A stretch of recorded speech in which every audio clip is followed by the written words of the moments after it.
오늘 이렇게 오신 여러분들을 주님의 이름으로 환영합니다. 우리 앞뒤 좌우에 있는 분들한테 좀 한번 같이 인사를 좀 하셨으면 좋겠는데요. 이렇게 인사하셨으면 좋겠습니다. 오랜만에 이렇게 인사하는데 옆에 있는 사람들을 지극히 바라보시며 제 옆에 앉아주셔서 감사합니다. 이렇게 한번 인사하십시오. 옆에 있는 사람들을 바라보시면서 혼자 있는 사람들도 옆에 있는 사람 성령님과 함께 하십시오. 감사합니다. 옆에 앉아주셔서 감사합니다. 오늘도 뭐 이렇게 새로운 분들도 보이고 반가운 얼굴도 많이 있는 것 같습니다. 특히 제가 오늘 놀랐어요. 찬양을 하는데 우리 교회에 갑자기 베이스가 등장했더라고요. 아유 감사합니다. 우리 저희 임주혁 형제가 찬양팀에서 섬기겠다고 베이스를 혼자 연마하고 베이스를 자기 돈 주고 사서 합니다. 할렐루야. 감사합니다. 얼마나 귀한 찬양이 되는지 모릅니다. 여러분, 저희가 오늘까지 요한복음 2장 1절에서 11절 말씀을 3주째 보고 있습니다. 동일한 본문을 3주째 보고 있어요. 이제는 좀 이 말씀이 이제 하나하나 눈에 들어오시죠? 한 3주 동안 봤더니 이제 하나하나 한 구절 한 구절 이렇게 눈에 들어오실 줄 믿습니다. 지난 2주 동안은 지난 3주 동안은 저희가 믿음이라는 주제로 보았어요. 믿음이 무엇인지. 근데 오늘은 동일한 본문으로 이제 좀 결론을 내볼까 합니다. 지난 3주 동안 믿음이 무엇이었냐면 온전한 믿음이란 우리의 믿음의 주체 되신 예수 그리스도만을 온전히 그분이 뭐라 말씀하시든 믿고 따라 행하는 것, 그것이 믿음이라 그랬어요. 그리고 그럴 때 우리가 계속적으로 얘기 나눴던 건 1장 50절 51절의 말씀처럼 우리가 믿느냐 그럼 더 큰 일을 보리라 말씀하신 예수님의 말씀처럼 그런 믿음을 걷고 나갈 때 하나님의 큰 일, 큰 영광을 우리가 바라보게 됐다라는 겁니다. 오늘 우리가 결론적으로 내리고자 하는 말씀은 바로 영광이 무엇인가 하는 거예요. 우리가 믿음으로 발걸음을 내디뎠을 때 우리가 바라보게 될 영광이 무엇인가? 믿느냐, 더 큰 일을 보이리라 말씀하셨던 그 더 큰 일이 무엇인가를 오늘 좀 결론적으로 확인하는 시간을 가져볼까 합니다. 그러려면 한 질문을 먼저 좀 하고 시작해야 합니다. 여러분이 솔직하게 한번 대답해 보십시오. 여러분은 성경에 나오는 기적들을 믿으십니까? 감사합니다. 그러니까 이 질문은 성경에 나오는 기적들이 실질적으로 역사 가운데 일어난 사건임을 믿느냐라는 질문이에요. 그렇게 믿으신다라는 거죠. 이 질문은요, 우리 기독교 안에서 굉장히 중요한 질문입니다. 왜냐하면 기독교 역사상 성경에 일어난 기적들을 의심하기 시작하면서 기독교의 신앙과 신학은 위험에 처해졌기 때문입니다. 17세기에 이성주의라는 것이 발달이 되고 발전이 되기 시작했어요. 이성주의. 여러분, 이성주의가 뭔지 아십니까? 쉽게 말씀드리면 우리의 이성, 우리의 머리로 이해가 안 되는 것은 다 거짓으로 치부하는 거예요. 우리의 이성, 우리의 지식으로 믿지 못하는 것들은 다 참되지가 못하다라고 여기는 것, 그것이 바로 이성주의입니다. 그게 17세기서부터 발달이 되면서 우리 기독교 안에 그 이성주의가 하나둘씩 스며들기 시작했어요. 그러면서 우리 기독교 안에 자유주의 신학이라는 것이 탄생됐습니다. 이성주의로부터 시작된 자유주의. 그러면서 우리 기독교에 얼마나 큰 도전을 줬는지 몰라요. 이 자유주의 신학에서부터 발달된 아주 유명한 사건이 미국에 있습니다. 미국 교회사 가운데 있어요. 1924년 뉴욕주에 있는 어번 신학교라는 곳이 있습니다. 그때 1923년 그곳에서 1294명이나 되는 장로교, 목사, 장로들이 모여 기독교의 근본 진리인 5가지를 부정하는 서명을 합니다. 그게 바로 일명 어번 선언이라는 사건이에요. 미국 교회사 가운데, 아니 전 세계 가운데 가장 이슈가 되고 유명한 사건이었습니다. 그들이 그 어번 선언 가운데 서약 내용이 무엇이냐면, 여러분 듣고 놀라지 마십시오. 5가지를 부인합니다. 첫 번째, 성경의 무호성을 부정했어요. 그 말은 무엇이냐? 성경이 하나님의 말씀이 아니다라는 거예요. 두 번째, 예수 그리스도의 동정녀 탄생을 부정했습니다. 그리고 세 번째, 예수 그리스도의 대속의 사건. 예수 그리스도 한 분으로 말미암아 모든 인류가 죄사함을 받았다라는 사건을 부정했어요. 그리고 네 번째, 예수 그리스도의 부활의 사건을 부정했습니다. 그리고 마지막 다섯 번째, 성경 안에 나오는 기적들을 부인했습니다. 놀라시겠지만, 믿지 못하시겠지만 이게 신학교 안에서 일어났던 거예요. 이성주의가 발달돼서 자유주의라는 신학이 오면서 그들은 자기의 이성으로 머리로 믿어지지가 않으니까 나머지 모든 것들을 부정하기 시작했습니다. 그리고 끝내는 목사와 장로라는 직책은 있었지만 그것들은 믿을 수 없는 것들이라는 서명을 끝내는 하게 됩니다. 그게 어번선언이에요. 충격적인 얘기지만 이건 사실입니다. 그러기에 우리가 정말로 하나님 말씀을 수호하는 사람으로서 성경에 나오는 기적을 실제적인 사건으로 믿느냐 믿지 않느냐라는 건 굉장히 중요한 질문이 됩니다. 근데 이 질문은 단지 이 기적 자체가 너무나 놀라운 일이기 때문에 중요한 게 아니에요. 왜냐하면 교회 밖에도 다른 종교에도 기적은 일어나고 있기 때문에 그렇습니다. 무당을 찾아가 보십시오. TV에서 보셨죠? 그 날카로운 칼 위에 올라가서 춤을 춥니다. 이것 또한 기적이에요. 간절히 원할 때 병든 자들이 치유가 됩니다. 예수님만 그런 게 아니라 이 세상 밖에도 그런 기적들이 일어나고 있어요. 그렇기 때문에 기적 자체가 중요한 것이 아닙니다. 그럼 왜 기적이 중요하냐? 기적이 그냥 신비스러운 일로 끝나는 것이 아니라 그 일로 말미암아 하나님이 누구신지를 보여주고 있기 때문에 그렇습니다. 우리가 잘 알고 있는 구약의 한 기적이 있습니다. 하나님께서 이스라엘 백성이 출애굽께서 나왔을 때 홍해를 가르셨다라는 거예요. 바다가 두 길로 갈라지더니 그곳에 땅으로 우리가 걸어갈 수 있었다라는 겁니다.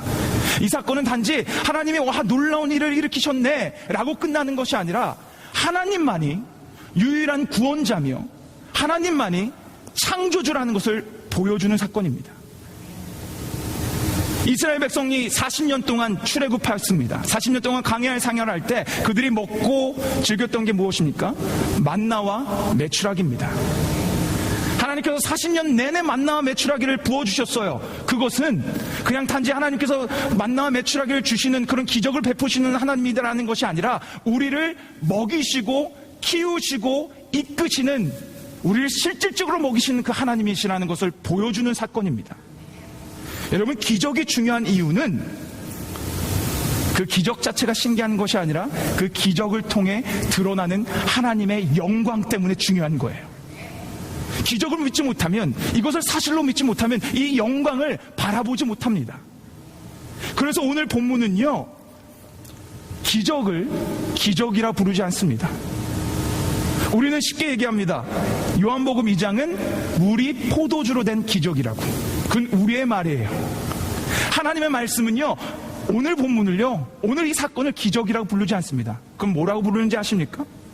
11절로 한번 같이 보겠습니다. 11절. 지난 성경 공부하시는 분들은 다 아시는군요. 네, 자, 11절 우리 같이 한번 저 말씀을 읽겠습니다. 시작. 예수께서 이 처음 표적을 갈릴리 가나에 행하여 그 영광을 나타나심에 제자들이 그를 믿으니라. 아멘. 요한복음 기자인 사도 요한이요, 물이 포도주가 되는 예수님의 첫 기적 사건을 기록하면서 기적이란 단어를 쓰지 않았어요. 헬라어에는 디나미스라고 하는 기적이라는 단어가 존재합니다. 다른 복음서에서는 이적이라는 걸로 디나미스가 표현되어 있어요. 그런데 요한복음에선 기적을 쓰지 않고, 디나미스라는 기적을 쓰지 않고 세메니온이라는 표적이라는 단어를 씁니다. 표적은요, 뭔가를 드러내다, 상징하다, 뭔가를 가리키다라는 뜻이에요. 그러니까 지금 요한복음 기자인 사도 요한이 이 표적이라는 단어를 쓰면서 우리에게 주고자 했던 것은 이 물이 포도주가 되는 기적 사건을 통해서 예수 그리스도가 누구신지를 드러내 보이고자 한 것입니다. 단지 기적이 주가 되는 것이 아니라 이 기적을 통해서 예수 그리스도가 누구신지를 보여주기 위해 표적이라는 단어를 사용했다는 거예요. 이해가 되시죠? 단지 그냥 신비스러운 일이 아닙니다. 이 사건을 통해 우리는 놀라운 하나님을 바라봐야 되는 거예요. 기적 사건을 통해 기적의 위대함이 아니라 그 기적 뒤편에 실질적으로 역사하시는 예수 그리스도의 영광을 바라보는 것이 바로 기적의 목적이다라는 말씀입니다. 오늘 저는 이 2장 말씀을 결론을 내며 이 목적을 좀 나누기를 원해요. 왜 사도 요한이 이 2장 말씀을 기록하면서 포도주의 기적이라고 하지 않고 표적이라고 했는가? 그렇다면 이 물이 포도주가 되는 이 기적 사건이 어떤 것을 어떤 것을 드러내고 있는가? 실질적인 내용을 같이 좀 나눠보고자 합니다. 오늘 본문이 나누고자 하는 실질적인 두 가지 표적이 있어요. 첫 번째 표적은 예수 그리스도께서 우리의 구세주가 되신다라는 것입니다. 그게 첫 번째 표적이에요. 첫 번째 예수님께서 기적을 일으키면서 드러내 보이시고자 했던 겁니다. 예수님께서 구세주가 되신다. 여러분, 요한복음은요, 사도 요한이 기록했어요. 사도 요한은 요한복음뿐만이 아니라 요한 1, 2, 3서 그리고 우리 지금 성경 공부하고 있는 요한 계시록을 기록한 사람입니다. 사도 요한이 기록한 이 책들에는요, 한 가지 특징이 있는데 상징을 많이 사용했다라는 거예요. 오늘 포도주 사건은 단지 그냥 물이 포도주가 된 기적의 사건이 아니라 이 안에 상징적인 의미가 담겨 있다라는 겁니다. 그럼 이 상징적인 의미가 무엇인지를 한번 좀 우리가 알아야 돼요. 그래서 제가 몇 가지를 설명해 드릴 겁니다. 근데 여러분 잘 따라오실 수 있으시죠? 예, 제가 그렇게 믿고 설명을 하나하나 좀 해드리겠습니다. 우선 우리가 먼저 봐야 되는 건 이 포도주의 기적이 어디서 일어났냐라는 거예요. 어디서 일어났습니까? 혼인 잔치 속에서 일어났어요. 그렇다면 혼인 잔치라는 게 성경적으로 어떤 상징적 의미를 갖고 있는지 우리가 봐야 되는데, 제가 일일이 찾아보진 않겠지만 혼인이라는 건 상징적으로 성경이 말할 때는 하나님과 그의 백성의 관계를 얘기합니다. 구약 성경을 읽어보신 분들은 아실 거예요. 구약 성경 이사야서, 호세아서, 예레미서에 계속적으로 나오는 건 너희는 나와 결혼했는데 왜 너희는 지금 음행을 하고 있느냐? 음행이라는 건 우상숭배를 얘기합니다. 너희는 나와 결혼을 했는데, 너희는 나와 혼인을 했는데 왜 너희는 지금 음행을 하고 있느냐?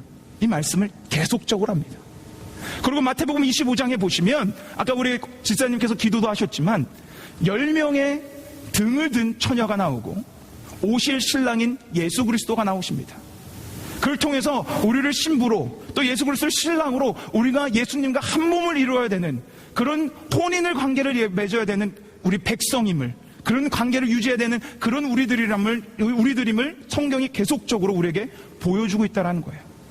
그러니까 하나님과 우리의 관계는요, 단지 상하 복종하는 것이 아니라 그분과 연합을 이루고 그분과 깊은 관계를 맺고 그분과 사랑을 나누는 그런 관계라는 것을 혼인이라는 그 상징적 의미를 통해서 성경은 계속적으로 우리에게 선포해주고 있습니다. 그러니까 혼인은 하나님과의 관계예요. 그런데 이 관계인 혼인잔치 속에서 뭐가 부족합니까? 뭐가 떨어졌죠? 지금 2주, 3주 동안 보셨잖아요. 뭐였죠? 포도주였습니다. 그럼 포도주가 성경에서 뭐를 의미하느냐? 이것이 중요한 건데, 자, 시편 104편 15절을 한번 보여주시겠습니까? 시편 104편 15절. 저 말씀을 보시면, 없는 것 같습니다. 시편 104편 15절을 보시면, 첫 구절에 뭐라고 나오냐면, 사람의 마음을 기쁘게 하는 것이 포도주이다 라고 나옵니다. 사람의 마음을 기쁘게 하는 것. 그러니까 성경적인 포도주는요, 기쁨이에요. 기쁨을 드러날 때 포도주라는 것을 많이 상징적으로 의미해서 얘기해 줍니다. 근데 이 부분에서 꼭 은혜 받으시는 분들이 있어요. 아, 그래서 내가 술 마실 때마다 기뻤구나.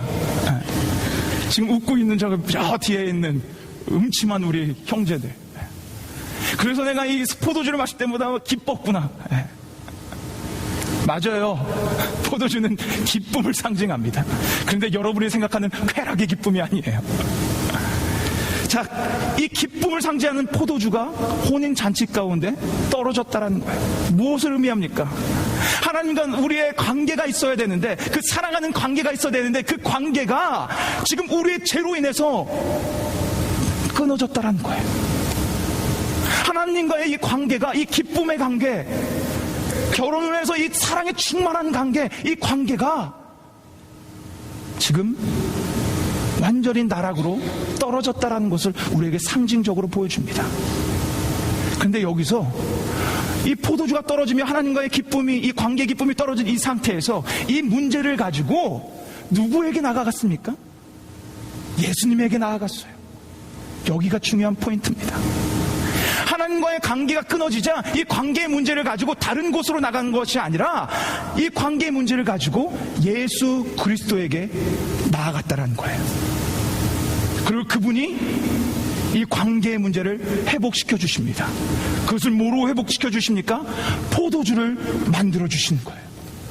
여러분, 우리가 예배 때, 성찬 때 뭐를 마십니까? 포도주를 마십니다. 사실상 저희는 포도주스죠. 아쉬워하시는데 저도 아쉽습니다. 가끔은. 그렇지만 우리 문화적 차이로 우리는 포도주스를 마셔요. 이 포도주스, 포도주의 의미가 뭡니까? 예수 그리스도의 보혈의 피입니다. 이걸 마심으로, 이 포도주를 마심으로 우리가 예수 그리스도의 십자가의 사건으로 말미암아 속죄함을 받고 하나님과의 관계가 끊어졌던 것이 화평을 누린다라는 의미로 우리는 그 포도주를 마시는 거예요. 관계가 끊어졌습니다. 그리고 그 관계가 끊어진 문제를 예수 그리스도께 가져갑니다. 그리고 예수님께서 상징적으로 다시 포도주를 만드는 기적을 일으킵니다. 그리고 그 포도주를 마시는 자들에게는 다시금 끊어졌던 기쁨의 회복을 주시는 거예요. 예수 그리스도의 보혈로 말미암아 끊어졌던 관계의 기쁨이 회복이 되는 겁니다. 이 요한복음 2장 1절에서 11절 말씀, 이 기적의 사건은요, 단지 놀라운 사건이 아니에요. 단지 물이 포도주가 되는 그런 놀라운 사건이 아니라 이 사건을 통해서 우리가 예수를 통해서 끊어졌던 하나님과의 관계가 회복되는, 그래서 이 혼인잔치, 천국잔치에 우리가 다시 한번 참여할 수 있는 그 놀라운 영광을 우리에게 맛보여주고 있는 것입니다.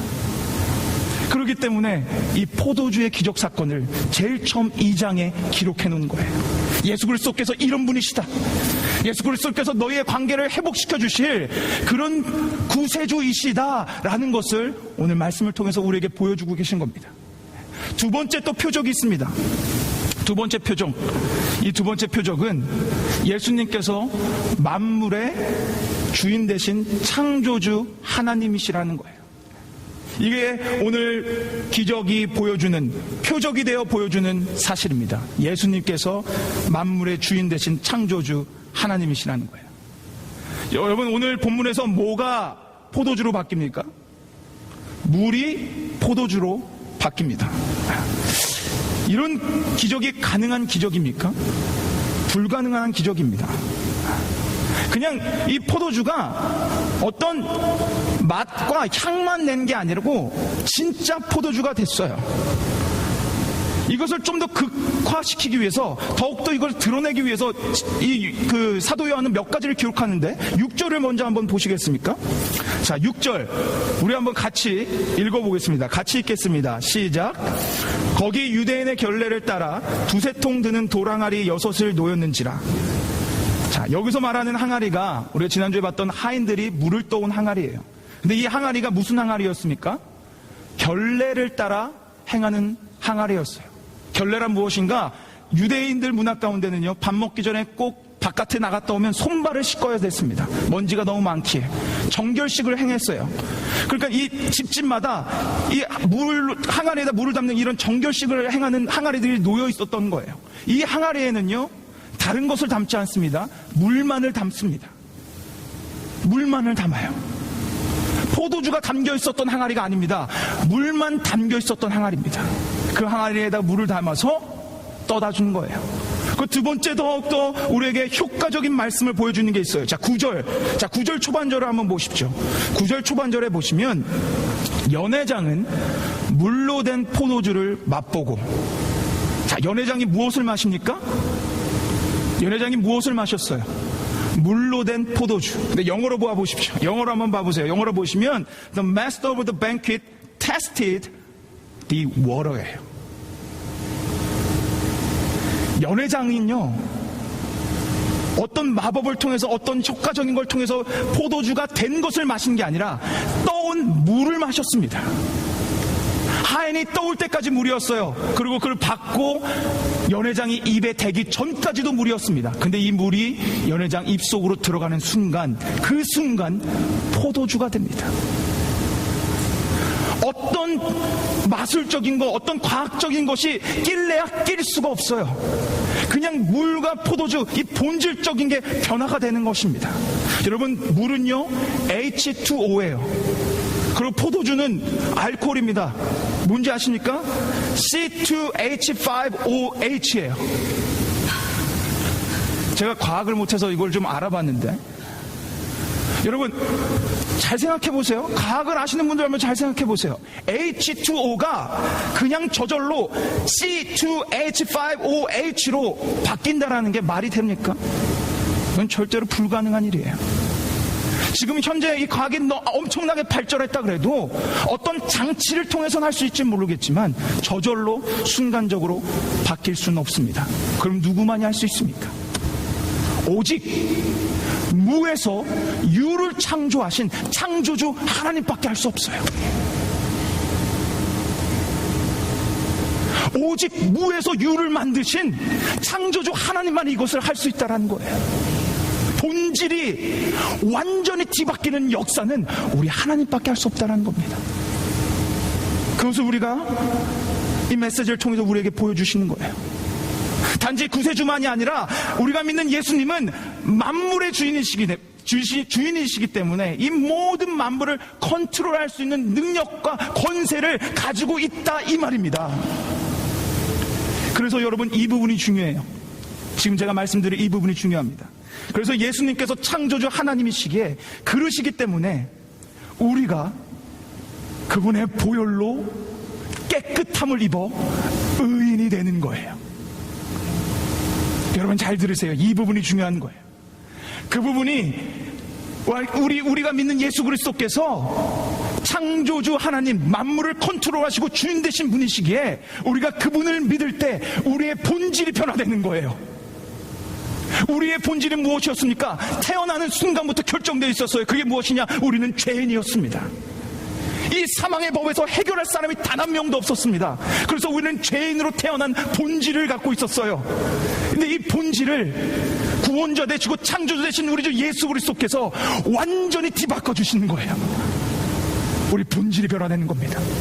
죄인에서 예수 그리스도를 믿는 순간 어느 누구 할 것 없이 의인이 되는 겁니다. 이 사건을, 이 본질의 변화의 사건을 오늘 이 요한복음 2장을 통해서 우리에게 전달해주고 있는 거예요. 선포해주고 있는 겁니다. 그래서 여러분, 고린도후서 5장 17절은 우리에게 이렇게 말씀하시는 거예요. 우리 한번 우리 말씀을, 이 얘기를 듣고 한번 들어보십시오. 아주 놀랍습니다. 자, 이 말씀 한번 같이 읽어보겠습니다. 같이 읽겠습니다. 시작. 그런즉 누구든지 그리스도 안에 있으면 새로운 피조물이라. 이전 것은 지나갔으니 보라 새 것이 되었도다. 할렐루야. 보세요. 누구든지 그리스도 안에 있으면 뭐라고요? 새로운 피조물이라. 왜요? 그분이 우리의 본질을 완전히 변화시켜 주셨기 때문에. 물이 H2O가 조금 변해서 OH 이렇게 된 게 아니에요. 완전한 본질이 바뀐 겁니다. 죄인에서 의인이 된 거예요. 고아에서 하나님의 자녀가 됐습니다. 천민에서 하나님의 왕의 자녀가 된 거예요. 믿는 순간 변하고 있는 게 아니에요. 믿는 순간 바꿔주시는 거예요. 그게 오늘 본문이 우리에게 전해주는 말씀입니다. 이 기적을 통해서 이 하나님의 영광을 바라봐야 돼요. 여러분, 제가 저희 어머니가 여기 계시기 때문에 숨김없이 말씀드릴 수는 있지만 저는 정말 추악한 죄인이었습니다. 이 얘기를 하면 우리 어머니는 누구보다 더 공감하실 거예요. 저는 정말 추악한 죄인이었어요. 그러고 나서 부르심을 받고 신학교에 가서 조금 우쭐해지자 제 안에 어떤 마음이 싹 텄냐면, 아, 내가 열심히 하나님을 섬기면 내가 의인이 되겠구나, 그러며 살았어요. 그랬더니 저는 그냥 나락으로 빠질 수밖에 없더라고요. 저는 제가 제 스스로 의인되는 줄 알았습니다. 그래서 다른 사람들을 얼마나 많이 정죄하며 살았는지 몰라요. 그런데 오늘 이 본질의 변화의 예수님을 만나자 제가 완전히 변화되었습니다.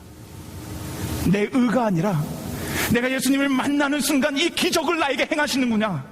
내가 예수 그리스도를 바라보는 순간 이 기적이 내 삶 속에서 이루어지는구나. 내 의가 아니라, 내 열심이 아니라 그분이 나를 완전히 주의 자녀로 한순간에 기적을 일으켜서 바꿔주시는구나. 이게 포도주의 기적. 기적이 표적이 되어 예수 그리스도를 비춰주는 사건입니다. 사랑하는 여러분, 이게 기적의 표적이 되는 것이고 기독교 본질의 기적의 의미입니다. 기독교의 기적의 본질의 의미는 하나님이 드러나야 되는 거예요. 예수 그리스도만 드러나는 겁니다. 성경에 많은 기적이 있습니다. 병을 쏴뒀던 수많은 병들이 고쳐집니다. 병 고쳐지는 그 역사가 드러나는 것이 아니라 예수 그리스도가 우리의 치유자 되심이 드러나는 거예요. 5개와 물고기 2마리로 5,000명을 먹이고 남습니다. 놀라운 기적이 드러나는 것이 아니라 우리를 먹이시고 풍족하게 양육하시는 예수 그리스도가 드러나야 되는 거예요. 그게 바로 기적의 의미입니다. 왜냐하면 우리가 그렇게 기적을 통해 예수님을 발견하잖아요. 그 표적을 바라보잖아요. 우리의 믿음이 확고해져요. 우리의 믿음에 확신이 생겨요. 저분이 나를 그렇게 변질을 완전히 변화시켜 주시는 창조주 구세주 하나님이시구나. 그냥 말씀을 통해서가 아니라 그 실질적으로 기적을 일으키시며 놀라운 전능자 하나님을 바라보게 될 때 우리의 믿음은 확고해지고 확정해지는 거예요. 결론을 냅니다.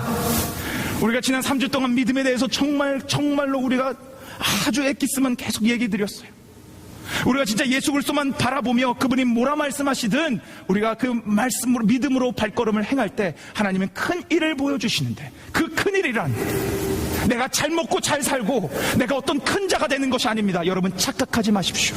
그 큰 일이란 예수 그리스도께서 구세주 되신다는 것이 내 안에 각인되는 사건이에요. 오늘 11절 말씀에 표적을 보이시고 영광을 보이심에 제자들이 믿더라 라고 써 있습니다. 큰 영광, 큰 일은 내가 잘 먹고 잘 사는 게 아니에요. 이 기적을 통해서 놀라운 전능자 하나님이 내 삶에 각인되고 내가 좌로나 우로나 치우치지 않고 오직 주만 바라보며 소망의 삶을 살아갈 수 있는 기적의 주인공이 되는 것, 그것이 바로 기적이 주는 의미입니다.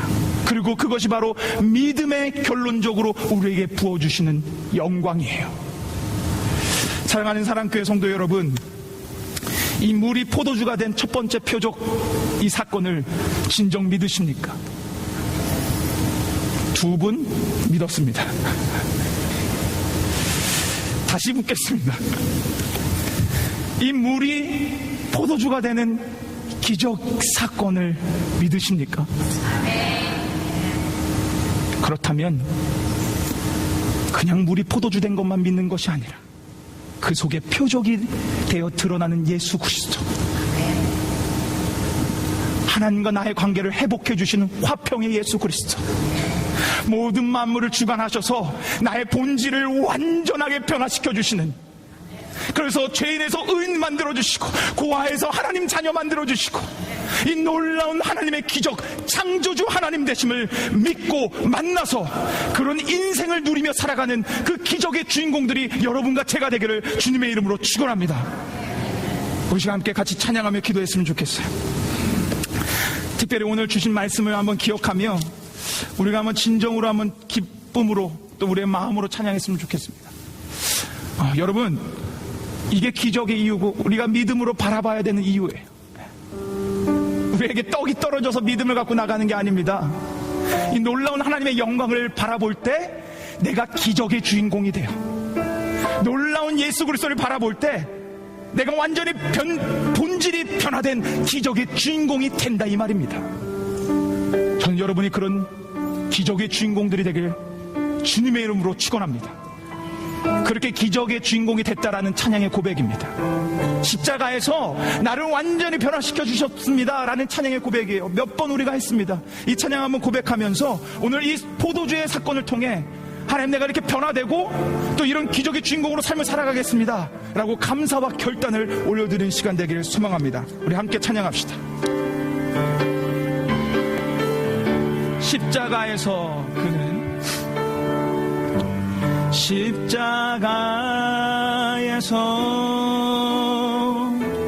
그는 내 일은 바꾸셨네. 십자가에서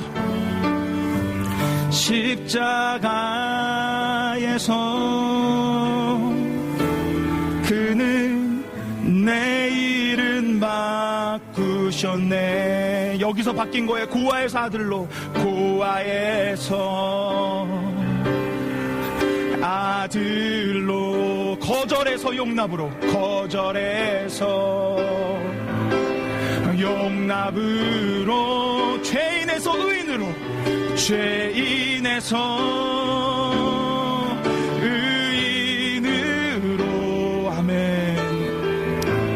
바꾸어 주셨네. 저주에서 축복으로, 저주에서 아멘 축복으로, 원수에서 연인으로, 원수에서 연인으로, 장기에서 신부로 바꾸어 주셨네. 바꾸어. 우리 믿음으로 한 번 더 선포합니다. 여러분의 본질이 변화해요. 고아에서 아들로, 고아에서 아들로, 아들로, 거절에서 용납으로, 거절에서 용납으로, 죄인에서 아멘 의인으로 바꾸어 주셨네. 바꾸어 주셨네. 십자가에서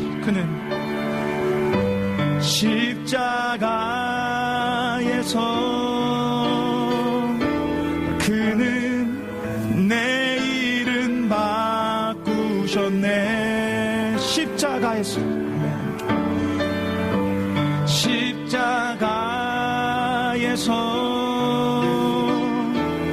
그는 내 이름 바꾸셨네. 우리 지금 한번 같이 기도합시다. 여러분, 이게 기적입니다. 이게 기적이에요. 물이 포도주 된 것만이 기적이 아닙니다. 이 기적이 본질적으로 보여주고자 하는 메시지가 기적이에요. 여러분의 본질이 변화되었다라는 거예요. 죄인으로 태어나 멸망의 길로 빠질 수밖에 없었던 우리를 단지 예수 그리스도를 믿음으로 말미암아 한순간에 의인되게 하셨어요. 한순간에 고아에서 아들로 만들었습니다. 이게 기적입니다. 보혈의 피로, 그 포도주로, 그 언약의 기념으로 우리를 바꿔주시는 거예요. 여러분, 시간 기도하십시오. 하나님, 이 포도주 기적 사건을 통해서 그 놀라운 영광을 다시금 바라보게 허락해 주셔서 감사합니다. 내가 믿음으로 행할 때 하나님의 영광을 날마다 비춰주셔서 내 삶이 변화되어 그 기적의 주인공으로 삶을 살아갈 수 있도록 주님 인도하여 주시옵소서. 우리 이 고백으로 다 함께 이 시간 기도하며 나아가길 소망합니다. 함께 기도하시겠습니다. 하나님 아버지, 주님 감사합니다. 아버지 하나님, 오늘 이 시간 우리를 비춰주시고 불러주시고 하나님 말씀 앞에 서서 우리가 정말 하나님의 그 놀라운 기적 사건, 놀라운 물이 포도주가 되는 사건, 그 사건을 통해 예수 그리스도가 누구신지를 알고 만나고 돌아갈 수 있도록 인도해 주신 하나님 감사합니다. 내 본질이 변화되었습니다. 할렐루야, 내 본질이 변화되었어요. 그게 바로 보혈의 피, 예수 그리스도의 보혈로 포도주로 가득히 됐음을 믿습니다. 하나님, 우리에게 이 믿음을 허락하여 주셔서 하나님의 영광을 날마다 바라보며 기적을 간구하는 것이 아니라 기적에 나타날 하나님의 영광을 간구하며 나아가는 우리가 될 수 있도록 하나님 역사하여 주시고, 그 영광을 바라봤을 때 내가 기적의 주인공들이 될 수 있도록 하나님 우리를 축복하여 주시옵소서. 할렐루야. 하나님, 우리의 그런 축복된 삶을 살기 원합니다. 주님 인도하여 주시고 역사하여 주시고 주님께서 친히 우리에게 기적을 베풀어 주시옵소서. 할렐루야. 믿습니다. 할렐루야. 믿습니다. 주님 역사 아버지 믿습니다. 하나님 아버지 감사합니다. 하나님, 오늘 이 시간 우리가 하나님의 귀한 말씀을 들었습니다. 하나님, 우리는 그냥 기적만을 바라며 살았어요. 물이 포도주 되는 기적, 내 병이 낫게 되는 기적, 내가 잘 되게 되는 기적, 내가 문제 해결되는 기적, 홍해가 열려지는 기적만 바라봤습니다. 하나님, 무지한 우리의 영적인 눈을 용서하여 주시고, 이제는 기적 그 자체가 아니라 기적 뒤에 찬란하게 비춰지고 있는 하나님의 영광을 바라보는 마음을 허락하여 주시옵소서. 그래서 하나님의 영광을 바라보며 내가 기적의 주인공이 되기를 소망합니다. 내 삶이 변화되고 내가 자유케 되고 천국을 경험하는 기적의 주인공들이 되길 원하오니 우리에게 놀라운 기적을 표적처럼 맘껏 부어 주시옵소서. 감사를 드리며 우리 기적의 주체 되시고 우리를 기적의 주인공으로 만들어 주실 우리 주 예수 그리스도 이름으로 기도 올립나이다. 아멘.